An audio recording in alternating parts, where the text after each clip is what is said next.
विखा जाते हैं। हाँ सियालकोट जा रही नहीं विखा ना बस दादे विखा रहे हैं।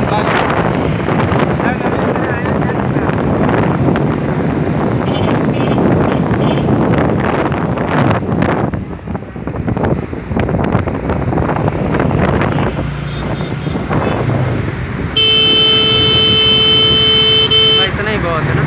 ब्रेक फिर भी दिखा नहीं रोला तो क्योंकि अगला चक्का चलता रहता ना उनका जोर पिछे लवांदा है यार कट्टी ब्रेक नहीं लानी चाहिए ना कि रोला गड्डी टुटी।